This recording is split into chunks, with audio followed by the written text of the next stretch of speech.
86, versículos del 11 al 13. Vamos a hacer esta lectura de manera unida. Todos son unos poquitos versículos, del 11 al 13. Lo leemos, dice así: Enséñame, oh Jehová, tu camino, caminaré yo en tu verdad. Afirma mi corazón para que tema tu nombre. Te alabaré, oh Jehová, Dios mío, con todo mi corazón, y glorificaré tu nombre para siempre, porque tu misericordia es grande para conmigo, y has librado mi alma de las profundidades del Seol. Amén. Nuestro Señor y nuestro Dios, gracias porque nos concedes en esta hora, en este día y en la comunión de los santos, en la exposición de tu palabra, poder llegar al conocimiento de tu voluntad y de tus dulces promesas, Señor, para con tu pueblo. Mas al punto nosotros reconocemos que somos lerdos para entender tu palabra. Somos tardos, Señor, para aceptarla. Por eso invocamos la presencia y la dirección de tu Espíritu Santo, a fin de que Él, usando tu poderosa palabra, Señor, traiga a nuestros corazones el conocimiento de tu voluntad, el entendimiento de la misma, pero por sobre todas las cosas, el querer hacer tu voluntad. Señor, permite que nuestros corazones sean abiertos de tal manera que por la exposición de tu palabra seamos edificados, exhortados y consolados con tus maravillosas promesas. En el nombre de Jesucristo oramos. Amén. Amén. Hace 2 semanas concluimos con la exposición de los 10 mandamientos. Y terminamos percibiendo que es imposible para cualquier mortal el poder cumplirlos. Y la culpa no es de Dios al exigirnos algo que no podemos cumplir. Porque en el principio, al haber sido creados a la imagen de Dios, fuimos dotados de los medios para poder cumplir con esa su voluntad. La Escritura dice que fuimos creados en perfecta justicia, en correcta sabiduría y verdadera santidad, de tal manera que podíamos así cumplir con la ley de Dios. Es más, ni siquiera era necesaria la Biblia, porque la palabra de Dios, su ley, estaba escrita en nuestros corazones. Pero los efectos de la caída fueron desastrosos, pues si bien la imagen de Dios no se perdió, no quedó aniquilada, bien es cierto también que esa imagen de Dios quedó horriblemente distorsionada por causa del pecado. La justicia quedó pervertida, el conocimiento quedó corrompido y la santidad desvirtuada. El estado en que nos redujo la caída fue un estado de pecado y de miseria, difícil, por cierto, de reconocer. Reconocer este mísero estado en el cual hemos caído es un proceso difícil y doloroso, tema que vimos hace 8 días, recordarán. Lo difícil y lo doloroso se debe a que nos hemos acuñado, nosotros nos hemos moldeado una autoimagen y una autoestima que nosotros mismos nos hemos creado. Y los medios se han encargado de recordárnoslos. ¿Sí?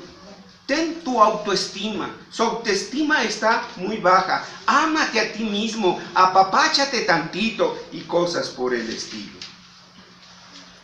Reconocer nuestros pecados, hermanos, es así harto difícil. Por eso mencionamos al concluir el tema de hace 8 días, que reconocer nuestros pecados y miserias no solamente es un proceso doloroso y difícil, sino además que también es un proceso de aprendizaje. Tema que hoy, con el favor de Dios y del Espíritu Santo, vamos a discurrir. Pero debe quedar muy claro para nosotros que nunca podremos reconocer nuestros pecados y miserias si primeramente no conocemos a Cristo. Él es el único que puede enseñarnos, porque solamente Él es nuestro verdadero profeta. Cristo vino para enseñarnos el verdadero sentido de la ley. Él mismo lo dijo: no he venido para abrogar la ley, sino para cumplirla. Él vino para enseñarnos cómo verdaderamente cumplirla. Cristo es nuestro único y verdadero rabí. Algunos piensan que primero debemos reconocer nuestros pecados, arrepentirnos y aceptar a Jesucristo en nuestro corazón, y después viene el conocimiento de Él. Esto suena muy lógico a la mente humana, sobre todo educados bajo la lógica de Aristóteles, de su pensum de la filosofía. Pero este orden es un orden equivocado, es un orden humanista, no es el orden que nos indica las Sagradas Escrituras. ¿Sorprendidos? Sí, porque así hemos sido instruidos. Pero ¿qué dice la Escritura? Que eso es lo que finalmente nos interesa. Situémonos por un momento en el jardín del Edén. Ahí la Escritura nos narra esos primeros eventos. Cuando Adán y Eva pecaron, lo que al punto vemos es que ellos no reconocieron su pecado. Ellos no reconocieron su pecado. Tampoco pidieron perdón. ¿Quieren comprobarlo? Vayan a Génesis 3. ¿En qué momento Adán y Eva dijeron: Señor, sí nos hemos equivocado, perdónanos, mira, no lo volvemos a hacer? ¿En qué momento lo encontramos allí? En ninguno. En ninguno. Entonces, vimos que no se arrepintieron, no pidieron perdón. Entonces, esta no es la imagen que nos revela el libro de Génesis. Cuando Adán y Eva pecaron, lo que notamos de inmediato es que huyeron de Dios. Por eso la Escritura dice: ni puede ni quiere. No querían saber nada de Dios. Fue Dios quien tomó la iniciativa. Fue Dios quien fue en busca de ellos. Adán, ¿dónde estás? Y la respuesta fue: yo oímos, tuve miedo y me escondí. Pero aún, Adán y Eva, frente a la sacrosanta presencia de Dios, no reconocieron su pecado. Por el contrario, le echaron la culpa a Dios de su condición y miseria de pecado. No ha mejorado la humanidad. Hoy piensan que Dios es el culpable de que haya pobres. Hoy piensan que Dios es el culpable de que haya asesinos. ¿No podría Dios haber evitado este homicidio? ¿No podría haber Dios evitado que le robaran a este pobre hombre su quincena o su semana laboral? Y todo eso indica que le echan la culpa a Dios. Fue lo mismo que hizo Adán y Eva ante la presencia de Dios. Cuando el Señor le pregunta a Adán: ¿qué has hecho? ¿Quién te enseñó que estabas desnudo? Y la respuesta fue: la mujer que me diste. Como diciéndole, a ver si te fijas, ¿qué me das? ¿Sí? Por lo menos que se pareciera a o a, ¿verdad? La mujer que me diste fue el reproche de Adán. Eva, que no canta mal las rancheras, tampoco aceptó su culpa, porque ella dijo: la serpiente, entiéndase, la que Dios creó, ella me engañó y comí. ¿Para qué andas creando esas cosas? Ese fue el reproche. La Escritura dice que antes de venir al conocimiento de Cristo, estábamos muertos de nuestros delitos y pecados. Surge una pregunta: ¿cómo podría un cadáver arrepentirse si está muerto de sus delitos y pecados? ¿Cómo entonces le exigimos arrepiéntete? ¿Cómo primero le exigimos que se arrepienta? si está muerto en sus delitos y pecados. No cabe en nuestra lógica, ¿verdad? No, lo mismo me pasó a mí. Y no creo que a muchos de ustedes. ¿Sí? Antes del nuevo nacimiento, éramos esclavos del pecado. Pero Cristo dijo, conoceréis la verdad y la verdad os hará libres. También él mismo dijo, yo soy el camino, la verdad y la vida.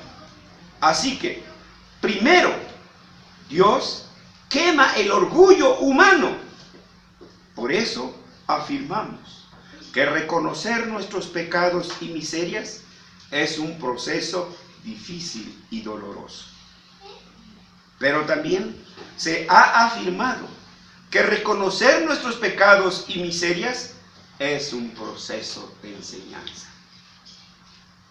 El ordo salutis, Romanos 8 del 29 al 30, es decir, el orden de la salvación, Dios nos lo marca. Escuchen lo que dice Romanos 8, 29 al 30.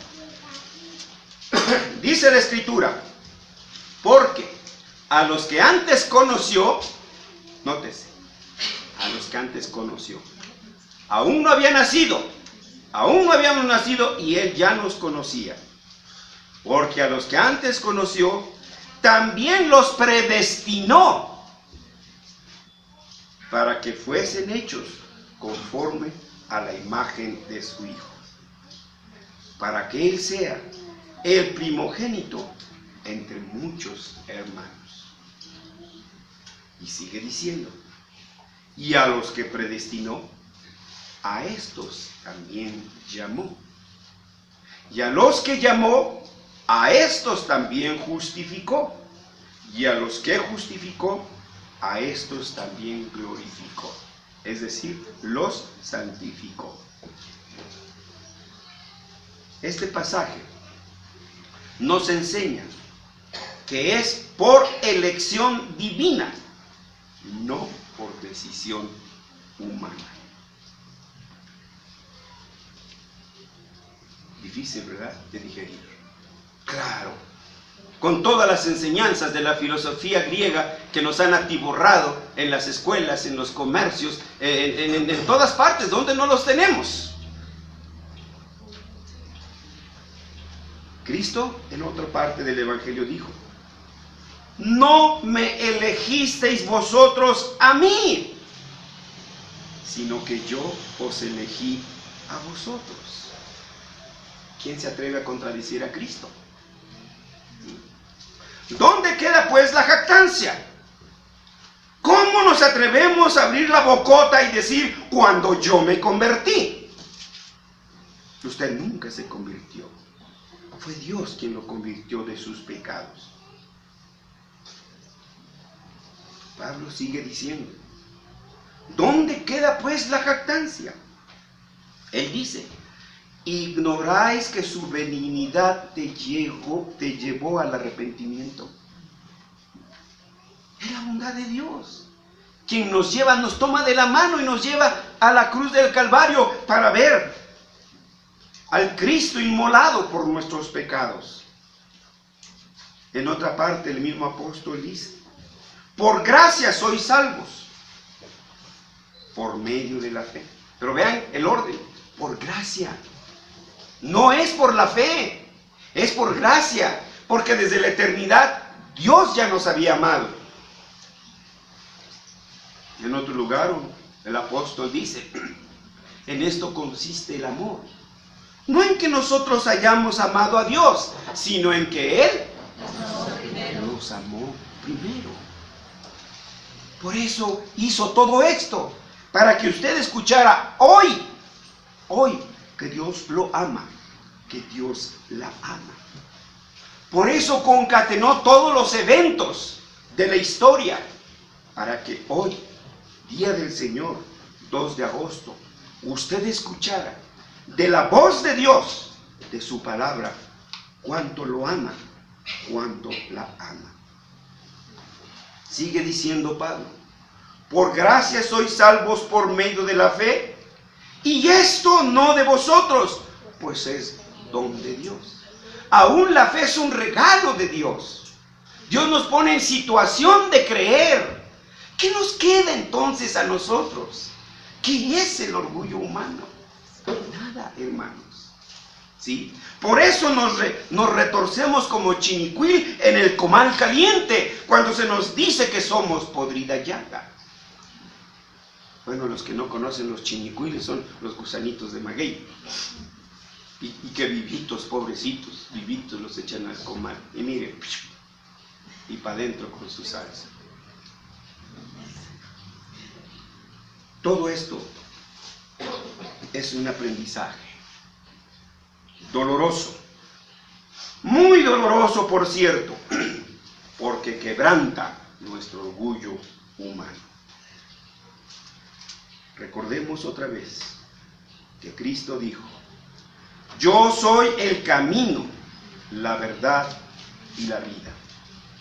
De esta manera, nuestro Redentor, el Señor Jesucristo, ha sido nuestro Maestro desde el principio.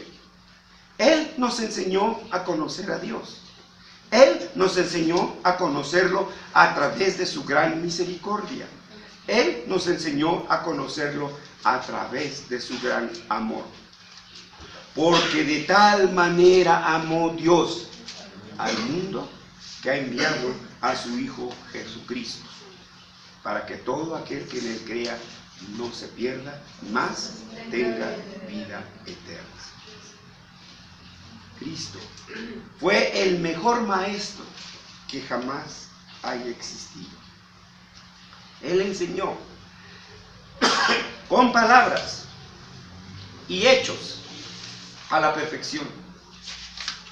Él nos enseñó la perfección, a la perfección, el amor de Dios.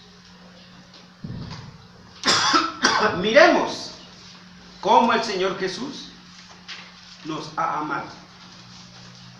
A pesar de que estamos ciegos a nuestros pecados, y el pecado nos lleva a infringir la ley de Dios todo el tiempo, y a pesar de nuestra rebeldía y contumacia, todavía nos ama.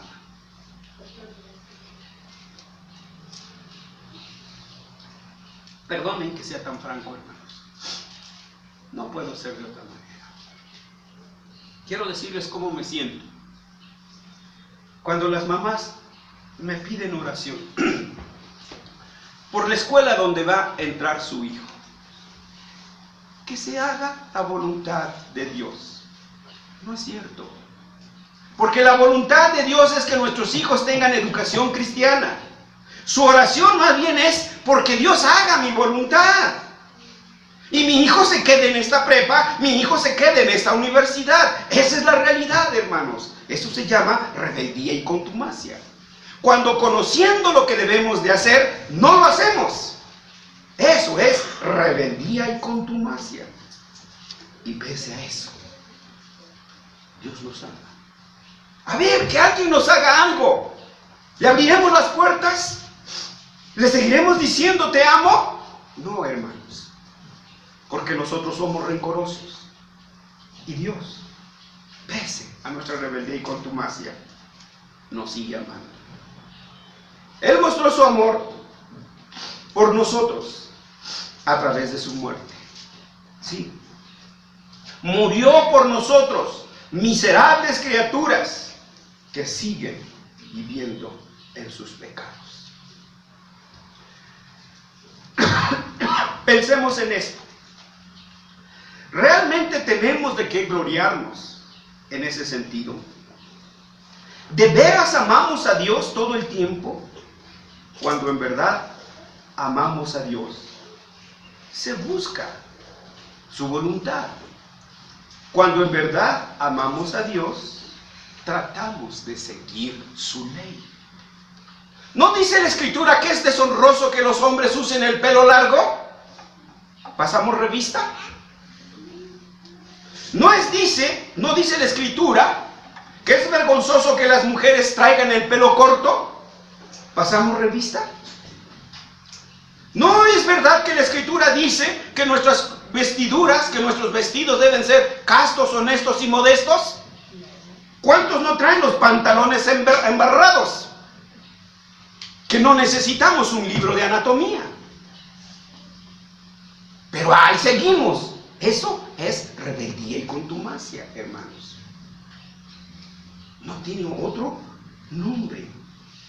Amar a Dios significa buscar su voluntad, estar atentos a ello y buscarlos. Se dice, y esto es de manera chusca, que una vez un presidente, no sé cuál, de la República, preguntó a sus que estaban a su lado, ¿a qué horas son? Y se acercan sus lambiscones, las horas que usted diga, señor presidente. Bueno, esa debería de ser nuestra actitud para con Dios, ¿sí? Cuando Pablo estuvo frente a Jesús, cuando él se le apareció, empezó un debate, empezó un diálogo. Bueno, mira Dios, yo soy fariseo de fariseos. No, hombre, yo cumplo la ley. Yo la hago así, ya la hago asá, yo la hago acá. Así comenzó Pablo una argumentación. ¿Qué fue lo que dijo Pablo? ¿Alguien recuerda? Señor, cayó de rodillas. ¿Y qué dijo? ¿Qué quieres que haga? Esa es la voluntad sumisa, hermanos. Eso es cuando de veras amamos a Dios. Cuando estamos pendientes de su palabra, cuando estamos pendientes de sus mandamientos y los hacemos. Esa es la gran diferencia.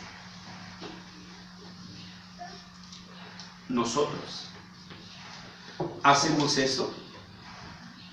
Nosotros, la verdad, hermanos, no hacemos eso, ¿verdad? Porque consistentemente y conscientemente no hacemos eso. Hermanos y hermanas, ninguno de nosotros ama la ley de Dios, ni se preocupa por cumplirla. Tratamos, ¿por qué no decirlo? Pero nos quedamos cortos. Todos somos muy pecadores, y esto por rebeldía y contumacia. Todos somos demasiado egoístas para desear cumplir con la voluntad de Dios. Por eso, hoy nos recuerda la maravillosa noticia de la salvación. El Señor Jesús lo ha hecho por usted y por mí.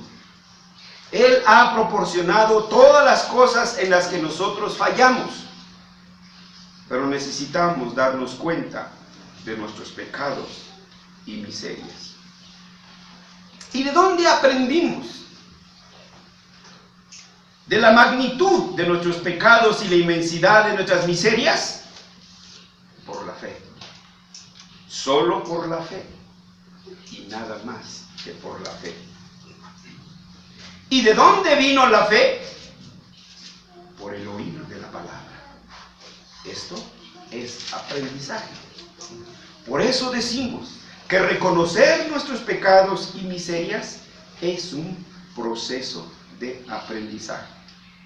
No quisiera estar en los zapatos del maestro del catecúmenos, ¿sí?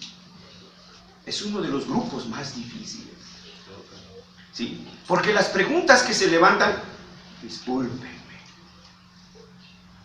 soy sincero, ¿sí? Las preguntas que se levantan no son sinceras, hermanos, no. Más bien, más que preguntas, son juicios. Porque esto es lo que yo creo que así debe de ser. Y cuando me dicen lo contrario, quiero, ¿qué pasó aquí? ¿Sí? Como que no se nos acuden las neuronas, se nos acuden las ideas. No, ¿qué te pasa? Esto es lo que yo no había aprendido. Y ahora que me dicen que no fui yo el que me arrepentí, que no fui yo el que tuve fe, que no fui yo el que creí en Cristo, pues me quedo así de que, pues ¿qué pasó? ¿Sí? Por eso es un proceso de aprendizaje. Y esta es la función de la escuela de catecúmenos: enseñarles los principios básicos de la fe cristiana. De manera que cuanto más acuda usted a la palabra escrita, más y más conocerá de sus pecados y sus miserias, pero también aprenderá que todo lo puede en Cristo que lo fortalece. Yo recuerdo mucho, porque fue cierto, de los pocos regalos que dan y que con gusto se aceptan. Porque queremos que nos regalen un iPhone, queremos que nos regalen un viaje a Cancún, etc. Pero cuando alguien nos regala una Biblia, uy, no podía haberme regalado otra cosa. Pero gracias a Dios, hay hermanos que no tienen temor de dar testimonio. ¿Quieren que les platique la historia? Yo no me la han contado, pero me imagino. ¿Cómo es que se conocieron el hermano Gonzalo y el hermano Salvador? Porque el hermano Salvador le llevó una botella de tequila al hermano Gonzalo, ¿no es así? ¿Ah, no? ¿Perdón? Se la quería llevar. Ah, Le regalaron. ¿y qué le regaló? Yo me imagino, hermanos, nunca me han contado la historia los dos, me la deben, ¿sí? Pero antes de que me conociera, nosotros nos hincábamos a pedirle a Dios que nos llevara al lugar donde Él quería que estuviéramos. Amén y no amén. donde nosotros queríamos ir. Amén y amén. ¿Pero qué sucedió? Cuando el hermano le regala... No me han contado la historia. A ver, hermanos, díganlo, desenmascaren aquí. Ninguno de los dos me ha contado su historia, ¿no? Pero yo me quiero imaginar que el hermano le llevó una Biblia y entonces el hermano Gonzalo le dijo, ah, pues yo también soy cristiano, ah, pues yo también soy cristiano. Y ahí comenzó la historia, hermanos. Y aquí están nuestros hermanos. Hermanos, la fe es por el oír, pero por oír la palabra, no cualquier cosa. Todo esto no quiere decir que si Cristo ha hecho todo, ahora nosotros podemos ser autocomplacientes con nosotros mismos, ¿no? Miren, también esto es verídico.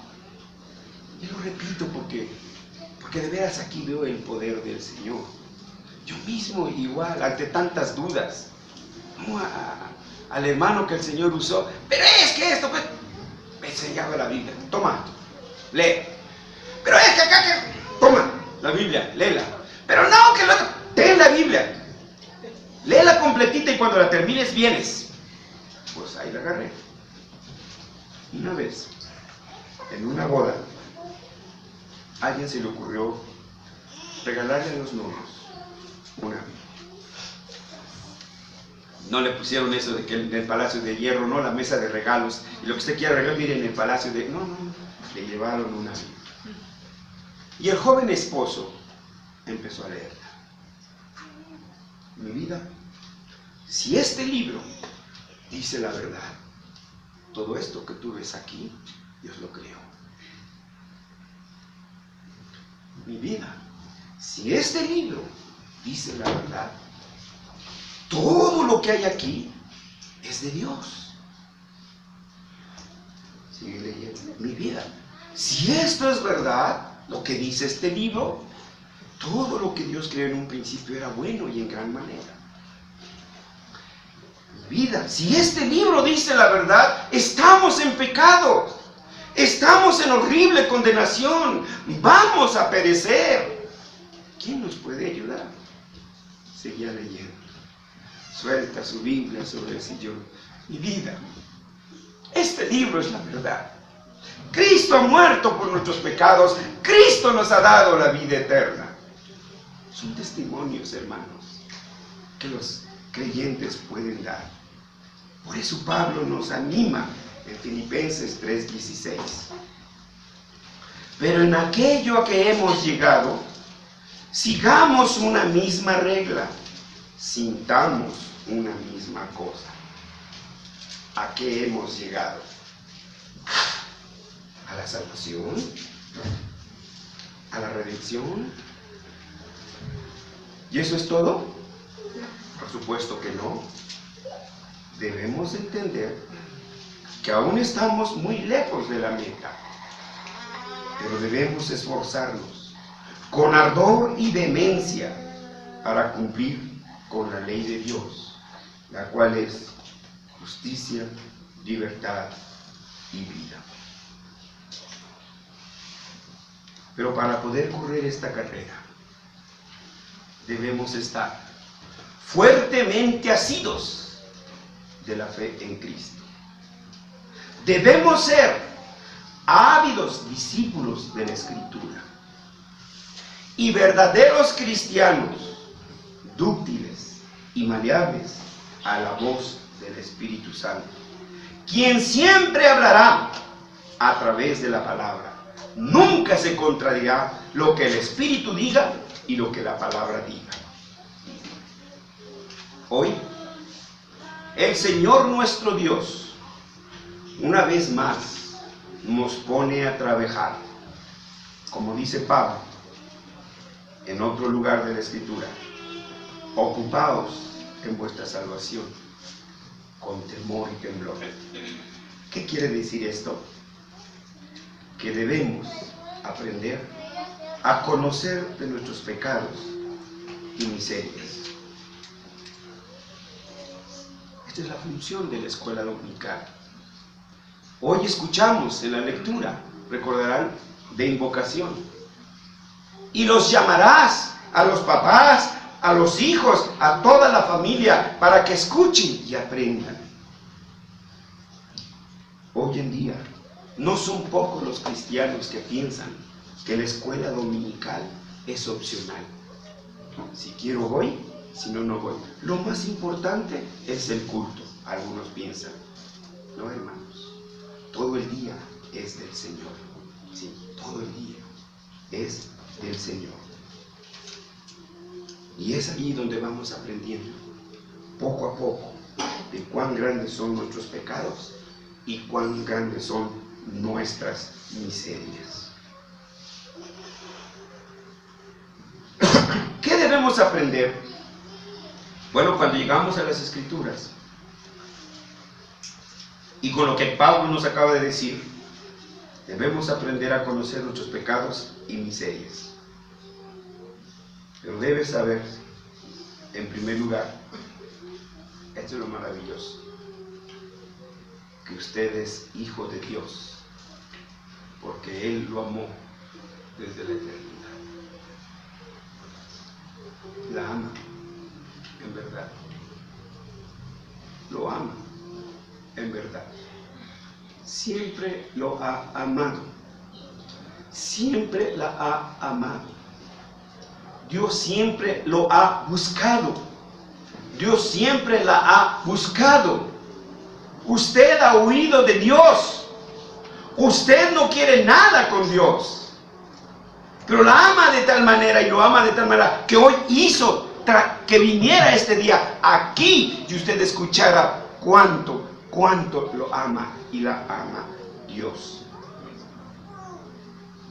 Él, en el tiempo oportuno, lo llamó, la llamó.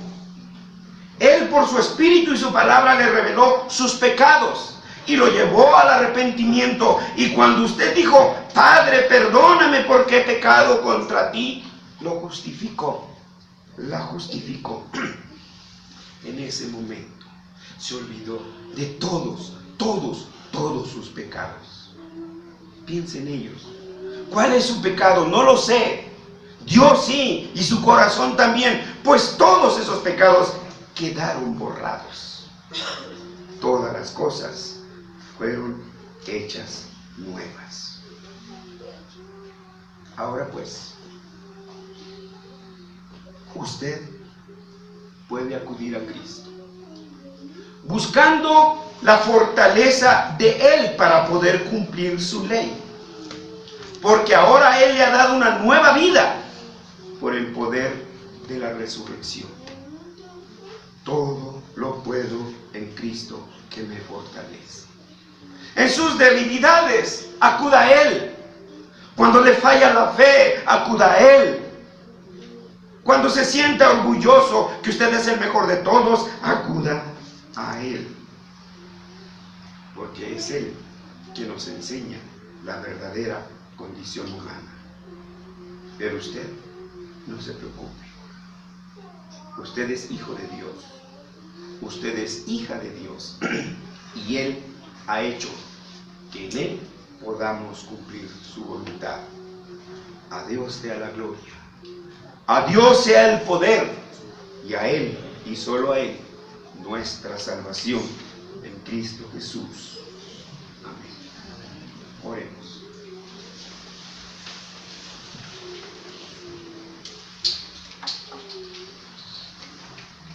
Señor, nuestro corazón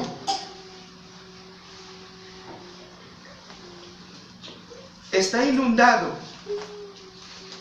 de sentimientos encontrados. Reconocemos nuestros pecados. Reconocemos cuánto te hemos fallado, Señor. Y nos sigues amando.